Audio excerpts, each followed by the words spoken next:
नमस्कार दोस्तों, story audio book Mumbai channel में आपका स्वागत है। अगर आपको यह कहानी पसंद आती है तो चैनल को सब्सक्राइब करें। तो चलिए शुरू करते हैं। अब तक आप लोगों ने सुना कि सुल्तान गुस्से में अनाया का गला पकड़ लेता है और अनाया खुद को बचाने की कोशिश करती है, लेकिन नाकामयाब रहती है। तबीयत गोली चलती है और सुल्तान की चिख निकल जाती है और अनाया जमीन पर गिर जाती है। गोली की आवाज सुनकर हर कोई उस दिशा में देखता है जहां कुछ वक्त पहले सुल्तान के आदमी खुश हो रहे थे और कुछ वक्त पहले अनाया पर घटिया नजर डाल रहे थे। वह अब डर से कांप रहे थे क्योंकि सुल्तान के कंधे पर गोली लगी थी और वह जमीन पर गिरा हुआ था।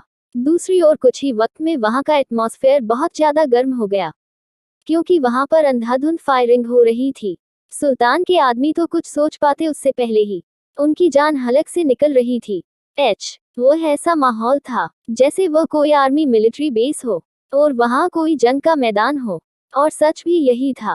कुछ ही वक्त में वहां पर 100 से भी ज्यादा लोगों की लाशें बीच गई थी और यह कोई और नहीं हमारा हर्षवर्धन कर रहा था, क्योंकि उसने जब देखा कि अनाया को किस तरह से सुल्तान ने ऊपर पकड़ा हुआ है तो उसका खून खोल गया और उसने अपने आदमियों को सबको डायरेक्ट मार देने के ऑर्डर दे दिए। हर्षवर्धन तुरंत अनाया के पास गया जो अभी भी खांस रही थी।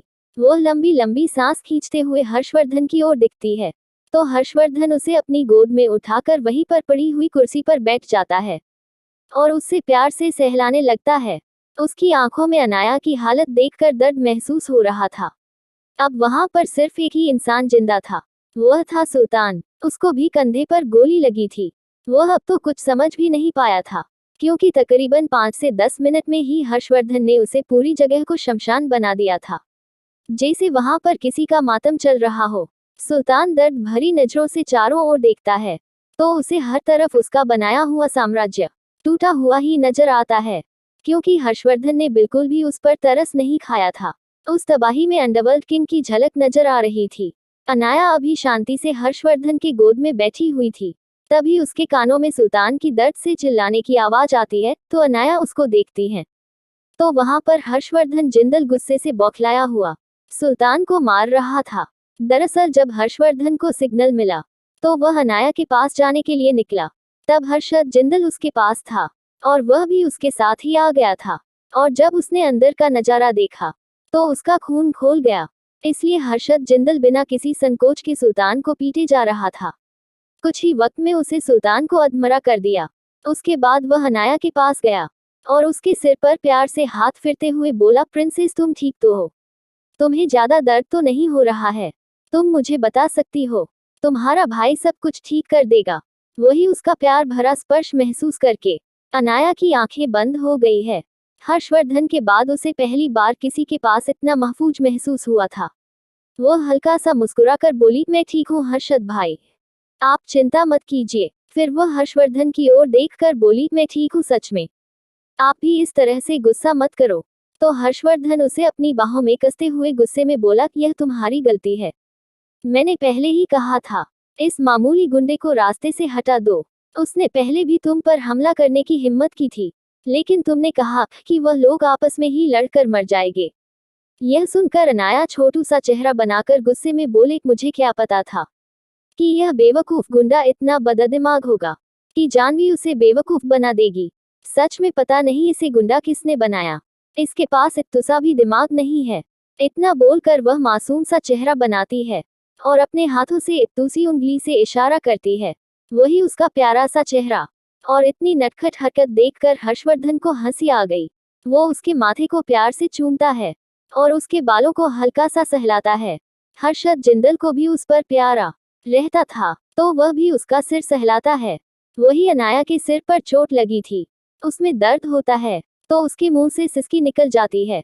तो वह दोनों ही एक साथ पूछते हैं, क्या हुआ प्रिंसेस, क्या हुआ बीवी? उन दोनों को इस तरह से परेशान देखकर अनाया थोड़ी दर्द भरी आवाज में बोली, दर्द हो रहा है। इतना बोलकर वह मासूम सी शक्ल बनाकर उन दोनों को देखती हैं। तभी वह दोनों अनाया को चारों ओर से देखने लगते हैं कि कहाँ दर्द हो रहा है। लेकिन जैसे ही हर्षद जिंदल अपना हाथ अनाया के सिर से निकालता है तो उसके हाथ में हल्का सा खून नजर आता है। यह देखकर वह डर गया। वह डरते हुए बोला, प्रिंसेस आपके सिर में चोट लगी है और यह खून कैसे निकल रहा है? क्या आपको ज्यादा चोट लगी है? वही यह सुनकर हर्षवर्धन भी डर गया। वह परेशान आवाज में बोला, बीवी तुम ठीक तो हो? तुम्हें कैसे चोट लगी? इतना बोलकर वह पीछे देखने लगता है तो उसे वहां पर चोट नजर आती है जिसमें से हल्का सा खून निकल रहा था। वह डरते हुए बोला, अभी हमें अस्पताल जाने की जरूरत है। यह सुनकर अनाया प्यार से बोली, अभी नहीं, अभी तो मुझे इससे निपटना है। इतना बोलकर वह गुस्से से अपनी आंखें छोटी करके नीचे पड़े हुए सुल्तान की ओर देखती है। वही अनाया की बात सुनकर हर्षवर्धन को भी गुस्सा आ गया। वह गुस्से में बोला, बीवी बहस करना बंद करो, जितना मैंने कहा उतना करो। मैंने कहा है अभी तुम हॉस्पिटल जा रही हो तो जा रही हो। इतना बोलकर उसे बाहों में उठाकर वहां से जाने लगा। लेकिन तभी अनाया पीछे से चिल्लाकर बोली, लेकिन वह अभी भी जिंदा है और उसकी हिम्मत कैसे हुई मेरे गले को पकड़ने की और मुझे पर अपनी गंदी नजर डालने की? मैं उसे छोड़ूंगी नहीं। वैसे भी मैंने उस पर एक्यूपंक्चर नीडल लगा दी है। वह कुछ वक्त में पैरालाइज हो जाएगा, लेकिन मुझे अभी भी उसे टॉर्चर करना है।